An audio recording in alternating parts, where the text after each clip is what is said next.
Well, Gilas update po tayo. AJ Edu dismayado nga po sa pagkakatanggal sa kanya ng Gilas Pilipinas sa Final 12 na maglalaro nga po sa FIBA World Cup. So ang nangyari po ngayon, wala ng tandem itong si JC, Kai Sotto at AJ Edu. Bakit nga ba tinanggal ni Chot Reyes itong si AJ Edu, which is maganda naman ang performance at alam naman natin maaasahan kapag ganito mga World Cup ang labanan. Nakita naman natin mas pinapriority po at binibigyan ng pagkakataon ni Chot Reyes ang kanyang mga bata. Isa na nga po dyan ang Ravena Brothers. Marami naman po mga fans ni AJ Edu ang nagsasabi na wag na siyang sumama at tanggihan na kahit anong offer ng Gilas Pilipinas dahil hindi man lang siya napigbigyan o naipagdangkol man lang ng SBP sa naging desisyon nga po ni Chot Reyes. And recently nga lang po sinabi din ni Chot Reyes na hindi na nga daw kailangan itong si AJ Edu kasi maganda na ang line-up ng Gilas Pilipinas.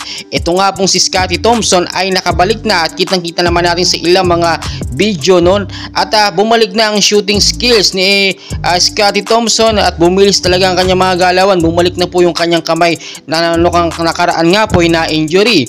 So meron din tayong JC at meron din Kai Sotto, pero maggagayon man kakadismaya po alam niyo yun, si AJ Edu ina-expect talaga natin na makakapaglaro. Mga kabatch po yan mga kasabayan niya ni Kai Sotto at alam naman natin marami ding naipatunayan yan sa paglalaro. Samantalang ang Ravena Brothers naman na laging pinaprioridad ditong ni Chot Reyes ay wala napapatunayan ng kahit isang beses. Doon may ganda din ng mga laruan minsan, pero hindi po yung sapat para ipalit kay AJ Edu. So kung talagang walang AJ Edu sa lineup ng Gilas Pilipinas sa FIBA World Cup, another adjustment na naman ito para sa ating kupunan.